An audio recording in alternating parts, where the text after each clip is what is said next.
ada satu-satunya cara supaya orang berdosa dapat diselamatkan, supaya orang yang tanpa Kristus percaya kepada Yesus dan mereka dipindahkan dari kematian kepada kehidupan.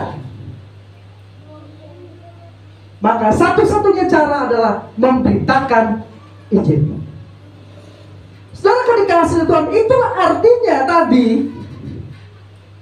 Sebab aku mempunyai keyakinan yang kokoh di dalam Injil. Karena Injil adalah kekuatan Allah. Kata dunamis itu mujizat. Yang dunamis theos, yang menyelamatkan. Ya. Injil berita pendamaian, tapi berita itu harus disampaikan supaya orang tahu, supaya orang dengar, supaya orang percaya. Ada di kitab Roma diberitahu. Roma 10:16. Oh iya. Ya, bacakan dong. Demikian firman Tuhan, tetapi tidak semua orang telah menerima kabar baik itu. Ya. Yesaya sendiri berkata, Coba agak keras bacakan. tetapi tidak semua orang telah menerima kabar baik itu. Tidak semua orang telah menerima kabar baik Injil itu. Evangelion itu. Terus Yesaya sendiri berkata, Yesaya sendiri berkata, Tuhan, siapakah yang percaya kepada pemberitaan siapa yang kami? percaya kepada pemberitaan kami? Jadi iman timbul dari pendengaran, dan pendengaran oleh firman Kristus. Ayat 11. Ayat 11, karena kitab suci berkata, barang siapa yang percaya kepada dia tidak akan dipermalukan. Oke, barang siapa percaya kepada dia tidak akan dipermalukan. Baru lanjut. Ayat 12 sampai 16 tadi. Sebab tidak ada perbedaan antara orang Yahudi dan orang Yunani. Karena Allah yang satu itu adalah Tuhan dari semua orang. Kaya bagi semua orang yang berseru kepadanya. Kaya bagi semua orang yang berseru kepadanya. Sebab barang siapa yang berseru kepada nama Tuhan akan diselamatkan. Ya, barang siapa yang berseru kepada nama Tuhan akan diselamatkan. Barang siapa yang berseru kepada nama Tuhan akan diselamatkan. Ingat itu. Lanjut. Tetapi bagaimana mereka dapat berseru? Bagaimana mereka dapat berseru kepadanya jika mereka tidak percaya kepada dia? Jika mereka tidak percaya kepadanya. Jadi barang siapa yang berseru kepadanya akan diselamatkan, kata Paulus. Tapi bagaimana mereka dapat berseru jika mereka tidak percaya? Lalu bagaimana mereka dapat percaya kepada dia? Bagaimana mereka dapat percaya kepada dia jika mereka tidak mendengar tentang dia? Jika mereka tidak mendengar tentang dia. Bagaimana mereka mendengar tentang dia jika tidak ada yang memberitakannya? Bagaimana mereka mendengar tentang dia jika tidak yang memberitakan? Stop dulu sampai di situ. Jadi barang siapa yang berseru itu akan diselamatkan.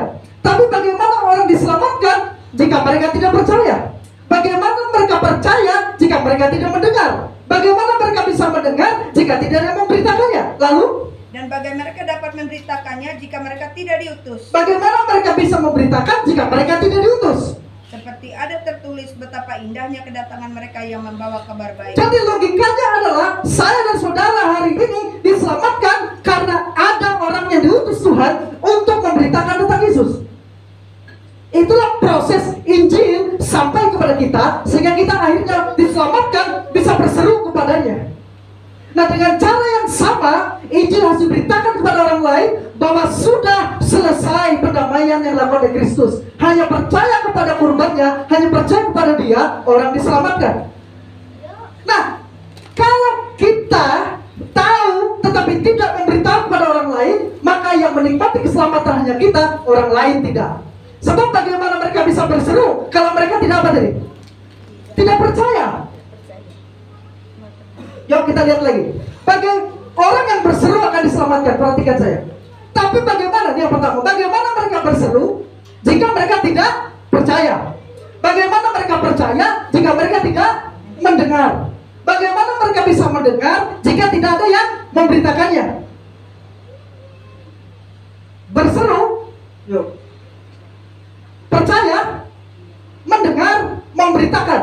Bagaimana bisa memberitakan jika tidak ada yang diutus?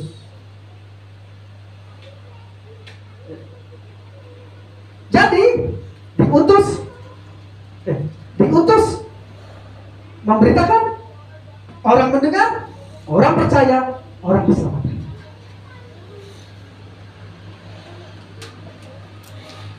Dan Allah telah menetapkan bahwa Injil adalah satu-satunya berita yang akan mengubah orang secara radikal dari orang berdosa dosa menjadi orang benar, dari musuh Allah menjadi anak Allah, dari orang yang dilemparkan ke neraka bisa bersama dengan Allah di surga kelak. Hanya Injil saja, dan tidak ada yang lain. Saudara-saudaraku dikasih oleh Tuhan. Jadi kita melihat urgensi Injil hari ini, ya. Namun sayang, saudara-saudara dikasih oleh Tuhan, saat ini ada serangan yang masif terhadap Injil. Kenapa?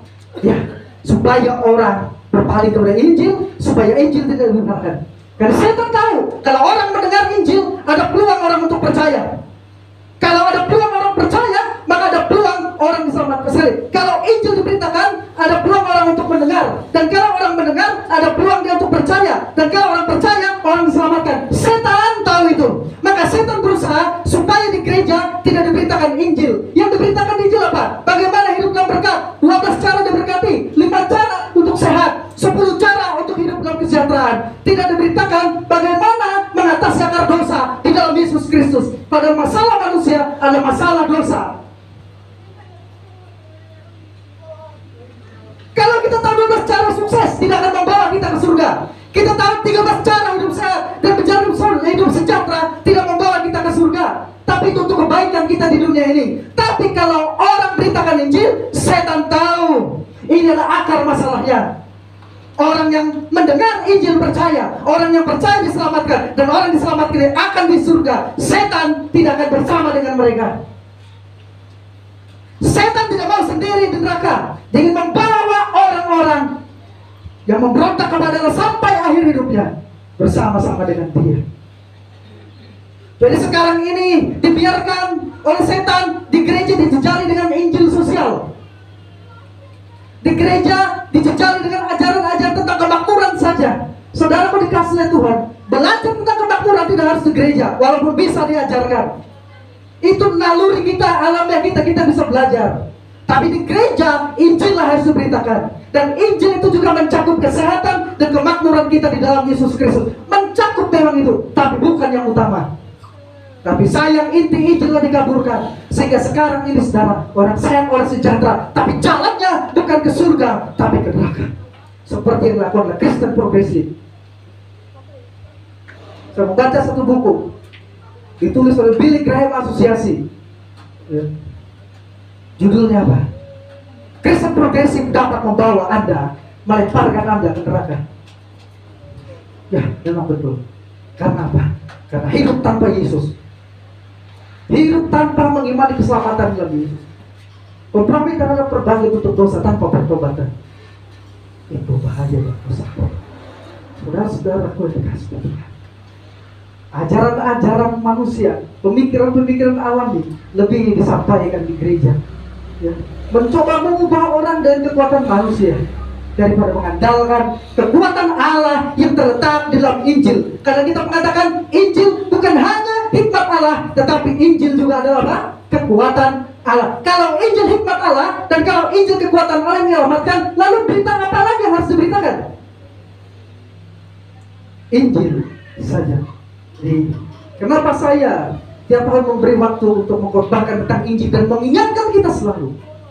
Karena Injil bukan sekedar ABC bagi kita, tapi Injil adalah A, Z sampai Z untuk kita. Karena Yesus adalah Alfa dan Omega. Dia bukan sekedar A, B, C, tapi Yesus adalah Alfa dan Omega. Yesus adalah yang awal dan akhir. Dalam abjad kita, dia adalah A sampai Z. Yesus, Injil. Injil menyebabkan kita diselamatkan, dan Injil yang memelihara hidup kita, dan kita akan mengakhiri dalam iman di dalam Injil Yesus Kristus.